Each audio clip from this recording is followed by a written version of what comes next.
Je trouve dommage qu'une quelle quantité d'arbres en bon état soit laissée sur place alors qu'ils représentent un matériau de haute qualité. J'ai déjà contacté Hydro-Québec pour cette situation et ils m'ont dit que la suite est la responsabilité de la ville de Saint-Lazare. Et merci. Donc, la réponse à la question, à votre question, monsieur, c'est qu'il y a des travaux de déboisement, de maintenance qui se font sous la ligne de transport dans la pinière. La valorisation, ce qu'il y en est pour ce qui est coupé, habituellement pour des raisons environnementales, c'est laissé sur place pour que ça décompose. Les grosses bûches d'un certain diamètre sont coupées en certaines longueurs et récupérées probablement pour les moulins. Donc, puis toute l'information, si vous souhaitez, est sur notre site web où on a un lien pour l'Hydro-Québec.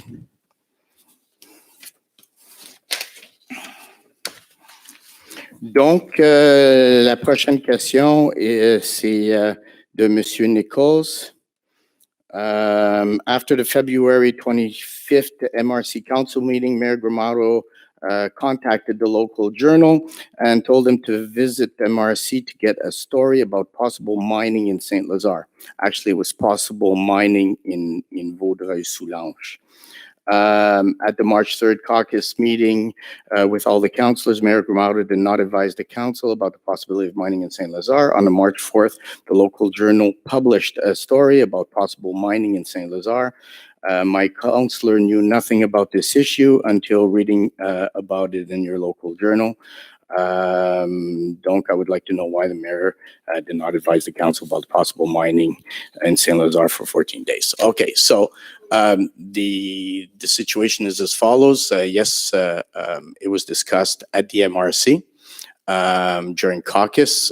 Following the caucus meeting, a resolution was passed to hire legal help to help the MRC fight this request from the Quebec government for setting up mines in the region. Now, the reason the Quebec government wants to do this is because basically all territories in Quebec of low density population, and believe it or not, we're still considered a low density area, have basically need to permit mining, and this is for what they call rare earth materials. So basically stuff like lithium and so on and so forth. À la MRC, avec toutes les interventions qui ont eu lieu concernant les eaux souterraines, puis les effets que ce type d'activité sur notre territoire peut avoir sur les eaux souterraines. La MRC de Vaudreuil-Soulanges ne veut pas que ces activités-là prennent place dans notre MRC. Donc, ils ont embauché de l'aide juridique pour nous aider dans ce dossier-là. La même situation a été faite pour l'hôpital, le territoire où va l'hôpital. Il fallait demander un décret du gouvernement du Québec pour s'assurer que, collé ou collé pas, qu'il n'y aura pas d'activité minière alentour de l'hôpital. Donc, c'est un processus qu'il faut enclencher. La question n'était pas ça. La question était pourquoi vous aviez cette information-là et vous ne l'avez pas donnée aux membres de votre conseil, qu'il y avait des possibilités d'ouverture de mines près de nos sites où on récupère notre eau à Saint-Lazare. Okay, pourquoi est-ce que vous avez jugé que c'était très important de l'envoyer au journal et pas à votre conseil? Pour répondre à votre question, M. Chartrand, suite au conseil de ville, quand j'ai avisé le Local Journal de la résolution, parce que ce que je fais suite à des conseils à la MRC, j'envoie certaines informations des fois, dépendant de l'information. Je peux communiquer les informations avec les journaux, etc., suite à l'adoption d'une résolution. Mon intention, c'est-elle pour vous parler à un prochain caucus. Je ne l'ai pas fait. Vous ne l'avez pas encore fait, Monsieur le maire. Mais j'étais supposé le faire aujourd'hui, mais comme vous savez, j'ai eu une urgence médicale à régler. Ouais. Donc, puis pour ça, écoutez, la prochaine fois, je vais m'assurer. Merci beaucoup, M. Grimaudeau. C'est du carré grand-mère. C'est pas nécessaire, ça. Donc, n'oubliez pas aussi, c'est pas fait avec aucune autre, quand j'envoie de l'information de même aux journaux, c'est seulement fait parce que j'ai toujours à cœur les citoyens de Saint-Lazare et aussi la région. Donc, il n'y a aucun... On est d'accord, mais on est les conseillers municipaux, on l'a su par le journal. Oui, vous avez raison. Donc, on retourne à l'ordre du jour.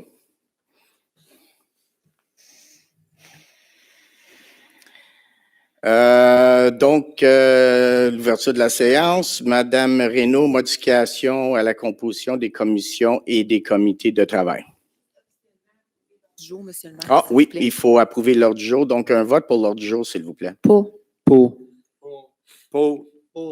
Merci beaucoup. Donc, la première résolution, Madame Reynaud. Tout à fait, c'est la modification de la composition des comités et des commissions à la Ville de Saint-Lazare à la suite de la démission du conseiller du district 3. Donc, le tableau habituel est repris. Alors, je pointe pour vous les différents changements. Alors, au comité consultatif culture, M. Tremblay siégeait. Il y aura dorénavant seulement que M. Poitras. Au comité consultatif urbanisme, M. Pierre Casavant va prendre la relève. Et à l'organisation municipale en sécurité civile, M. Grimaudeau agira. Un vote, s'il vous plaît. Pour. Merci. Aide financière au Club Gemini dans le cadre de la participation de J-Force Cheerleading à une compétition internationale au Mexique. La compétition aura lieu en mai prochain. Le Conseil ne souhaite pas de visibilité promotionnelle. On considère les règles prévues à la politique 28 concernant le soutien à la communauté, de même que la loi sur les compétences municipales. Alors, ce qui est proposé, c'est d'accorder une aide financière de 200 $ à l'organisme et en contrepartie, il n'y aura pas de publicité faite pour la Ville de Saint-Lazare. Un vote, s'il vous plaît. Pour. Aide financière à la Fondation de la Cité des Jeunes pour la vie étudiante à l'occasion d'une soirée casino. Donc, c'est une activité au fin d'une collecte annuelle de fonds. L'activité aura lieu le 3 avril prochain. On considère la même politique qu'à l'habitude, c'est-à-dire la 028, de même que la loi sur les compétences municipales. Alors, il est proposé d'accorder une aide financière de 200 $. Un vote, s'il vous plaît. Pour. Merci. Permission d'occuper le domaine public accordé à l'école Forest Hill Senior. C'est pour tenir une course à obstacles le 6 mai prochain. L'événement aura lieu au parc Bédard. Alors, on considère non seulement la politique 28, mais également le règlement sur l'occupation du domaine public qui est connu comme portant le numéro 787 à la Ville. Alors, l'autorisation serait donc donnée à la suite de l'adoption de la résolution. Un vote, s'il vous plaît. Pour. On a un paiement de code-part à faire à la MRC. Tout à fait. Alors, c'était prévu au budget. Le montant de la dépense et du paiement autorisé est de 1 658 250. Vous avez à l'écran les différents postes budgétaires qui sont en cause. Les montants seront payés en 3 versements, soit un qui a déjà été fait le 5 mars dernier. Les autres sont prévus le 1er juin et le 7 septembre. Et puis, le solde sera versé à la suite de l'exécution des travaux et de la réception des factures pour ce qui concerne le nettoyage des cours d'eau, compétence de la MRC. Donc, un vote, s'il vous plaît. Pour.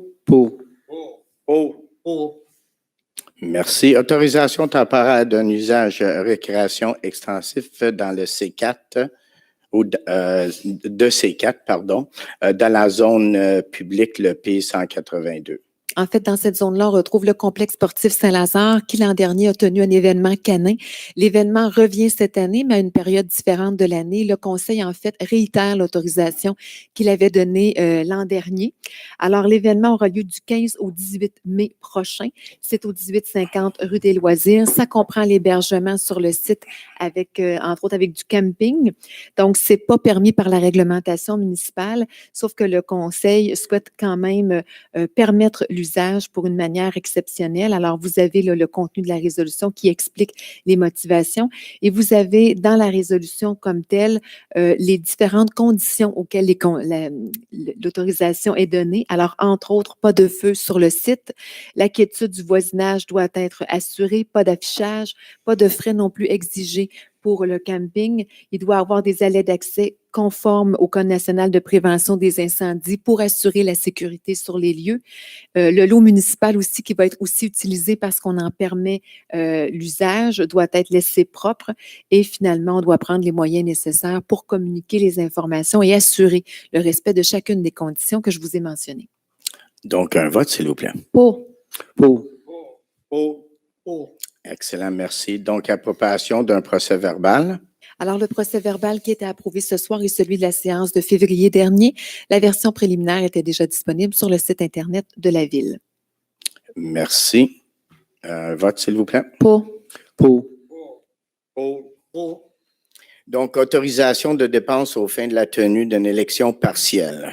Alors, la tenue de l'élection partielle n'était pas prévue au budget de l'année 2020. Alors, on demande ce soir une autorisation d'une dépense maximale de 70 000 taxes incluses, à même l'excédent de fonctionnement pour la tenue et l'organisation des élections. L'avis public d'élection sera publié demain dans les journaux. Alors, l'élection partielle sera tenue le dimanche 31 mai prochain.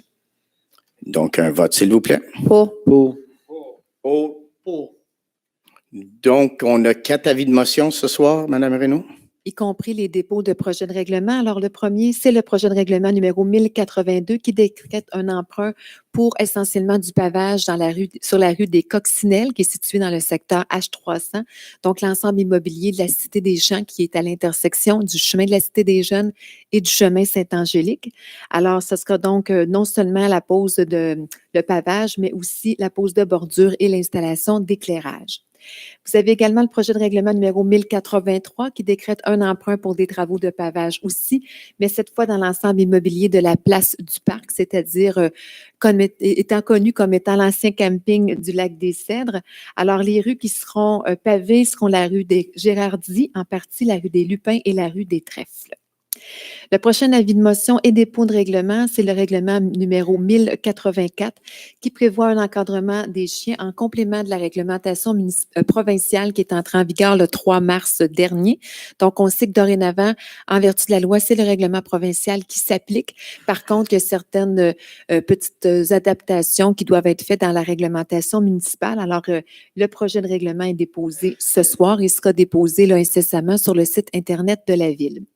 Finalement, il y a le projet de règlement numéro 1085 qui remplace le RMH 399 relatif à la circulation. Donc, je vous rappelle que RMH signifie règlements municipaux harmonisés, c'est-à-dire ce sont des contenus de règlement qui sont harmonisés pour l'ensemble des 23 municipalités qui composent la MRC. Alors, celui-là est relatif à la circulation. Ça complète les avis de motion. Merci, Mme Reynaud. Donc, projet de règlement numéro 1085 remplaçant le règlement relatif à la circulation, donc le RMH 399. Là, ça, c'est ce que je viens de présenter, le dernier. Maintenant, oh, excuse, ça, c'est l'avis de motion. Donc, on est rendu au règlement numéro 1077, modifiant le règlement du zonage 771. Tout à fait. Donc, c'est un règlement que vous connaissez déjà puisque la consultation publique a eu lieu en janvier dernier. Le premier projet a été adopté, de même que le second projet de règlement. Alors, ce soir, on est rendu à la version finale. C'est pour revoir le ratio du nombre de cases de stationnement dans le noyau villageois. Alors, la version adoptée ce soir est exactement celle qui avait été déposée comme ou présenté comme premier projet, y compris comme second projet. Il n'y a eu aucune demande de participation à un processus référendaire qui a été reçu à la Ville. Alors, ce soir, il est proposé d'adopter le règlement 1077 qui sera acheminé à la MRC pour la délivrance du certificat de conformité. Donc, un vote, s'il vous plaît. Pour. Nous avons le règlement numéro 1078 remplaçant le règlement numéro 667, donc relatif à l'utilisation de l'eau distribuée par les réseaux aqueducs municipaux. Donc, c'est un projet de règlement qui est déjà disponible sur le site Internet. L'avis de motion et le dépôt avaient été réalisés, à la séance du 11 février dernier. Essentiellement, donc, on revoit les règles. Les changements majeurs, c'est de faire en sorte qu'un système automatique d'arrosage devra être muni de certains dispositifs pour faire en sorte, par exemple, qu'il n'arrose pas lorsqu'il pleut, ou lorsque où le sol est déjà très humide. Donc, c'est dans une perspective de développement durable et d'utilisation responsable de l'eau potable. Il y a aussi les heures d'arrosage qui seront réduites. Alors, il y aura des communications qui seront préparées par le service des communications et qui seront diffusées pour aider les citoyens. Merci beaucoup. Un vote, s'il vous plaît. Pour. Pour. Merci. Règlement numéro 1081, décrétant l'empreinte de 350 000 aux fins de l'acquisition de divers équipements et véhicules pour le service des infrastructures. Alors, dans ce cas-ci aussi, le projet de règlement est déjà disponible sur le site Internet depuis la mi-février. L'avis de motion et le dépôt du règlement ont lieu à la dernière séance, soit en février dernier. Alors, c'est un règlement qui prévoit un emprunt de 350 000 ce qui est remboursable par l'ensemble des contribuables selon la valeur foncière de votre propriété telle qu'elle apparaît au rôle. C'est ce qu'on appelle un règlement parapluie. Donc, il devra être approuvé par le ministère des Affaires municipales et de l'Habitation. Ce règlement-là est soumis à un processus de registre. Le registre sera ouvert le 30-31 mars et le 1er avril prochain, ici même à l'Hôtel de Ville. Merci. Donc, un vote, s'il vous plaît. Pour. Donc, on a aux ressources humaines, on a une signature de lettre d'entente. Tout à fait. Alors, l'objet de la résolution est d'autoriser la signature de la lettre d'entente particulière et c'est le directeur général qui est désigné comme signataire au nom de l'employeur. Donc, un vote, s'il vous plaît. Pour. Vente en raison de défaut de paiement de taxes. Donc, Vous avez oublié votre préféré, M. le maire. on a des comptes à payer, Oui. Madame. On en a pour 4 294 607,89. Donc, on vote pour payer nos fournisseurs. Pour. Merci. Là, on est à la vente en raison de défaut de paiement des taxes. Oui, alors c'est un processus annuel qui revient, donc, et ça a déjà été amorcé en janvier dernier avec le dépôt de certaines listes qui avaient eu lieu en séance du Conseil. Donc, ce soir, conformément à la loi sur les cités et villes, on annonce que le processus se poursuit. La trésorière a préparé un état des immeubles pour lesquels les taxes municipales n'ont pas été payées et on m'ordonne, en fait, dans le projet de résolution, de procéder à la vente pour paiement des taxes municipales le 11 juin prochain à 10 heures. Donc, un vote, s'il vous plaît. Pour.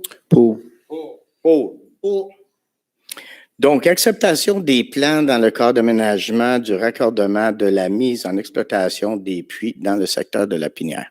Alors, en vertu d'une résolution adoptée en novembre 2018, c'est la firme Technorem qui était au dossier pour assurer notamment la surveillance des travaux.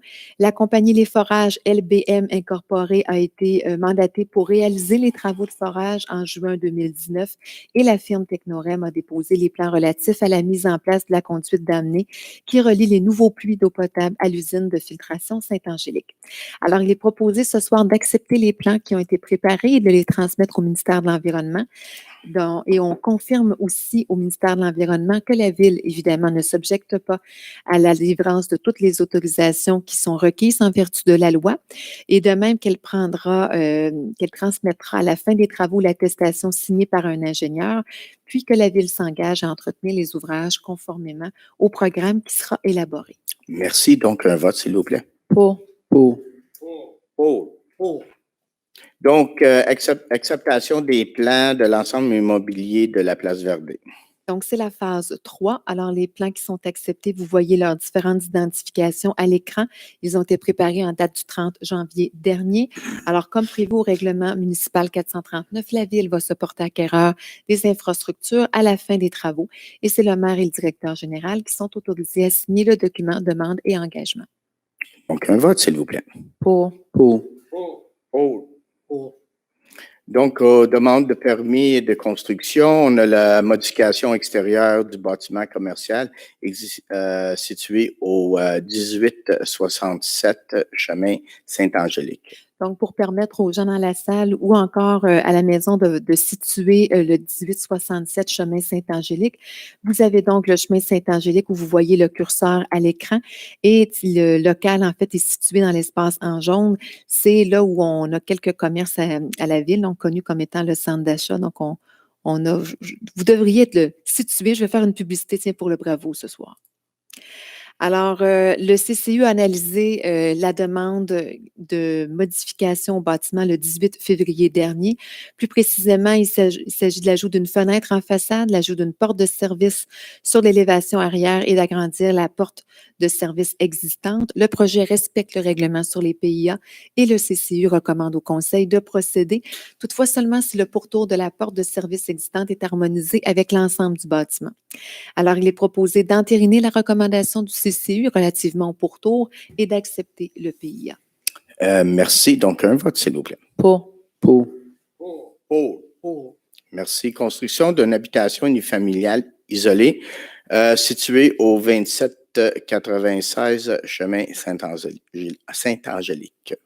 Donc, vous avez le chemin Saint-Angélique qui est ici et, oups, attendez, j'ai voulu vous ouvrir ça un petit peu trop gros.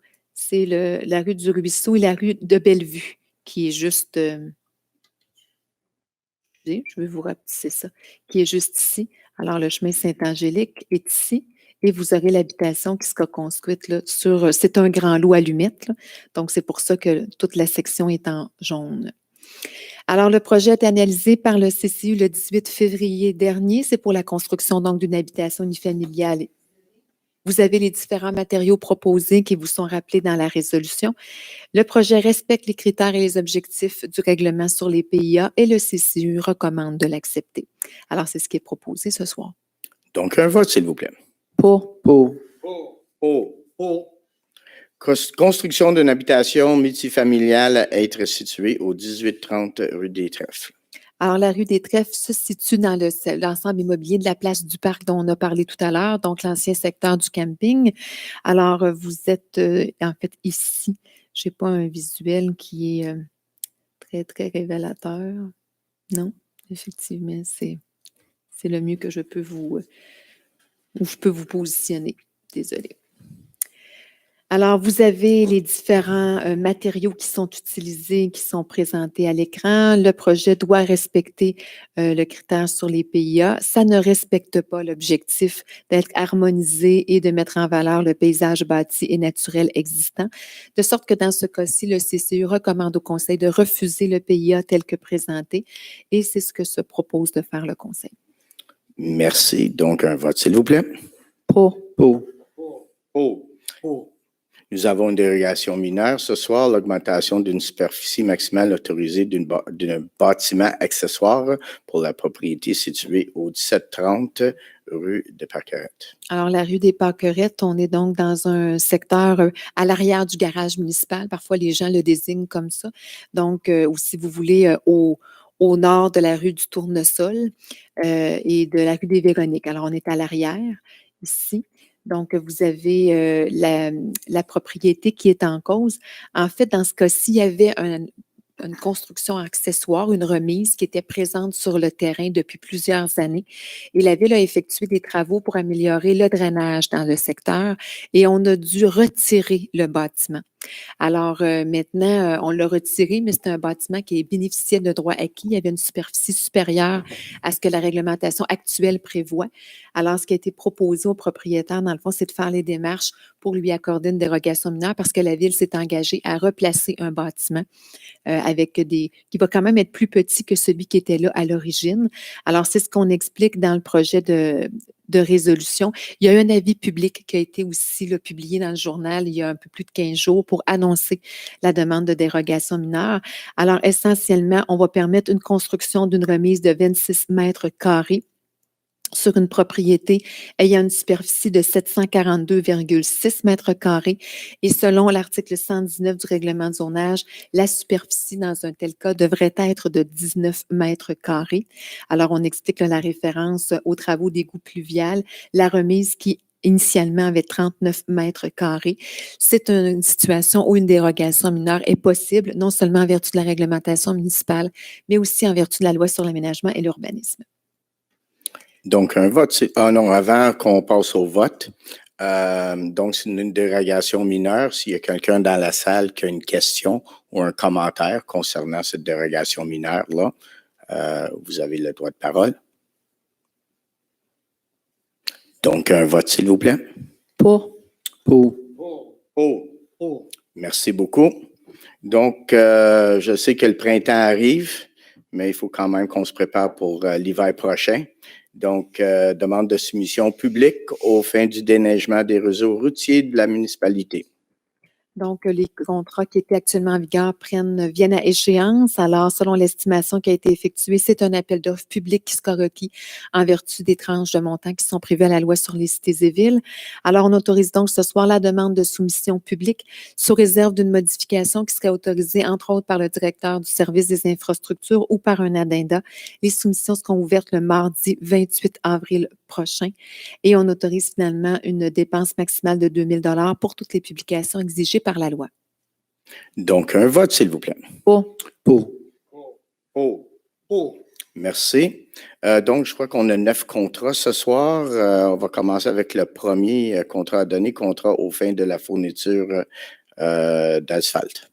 Alors, de l'enrobé bitumineux, c'est un appel d'offres qui a été autorisé en janvier dernier. C'est la compagnie Meloche, division de Sintra Inc., qui a déposé la plus basse soumission conforme à un montant de 57 125,33 $. Alors, on autorise la conclusion du contrat, une dépense maximale de 60 100 $ qui sera payée à même les postes budgétaires que vous voyez à l'écran.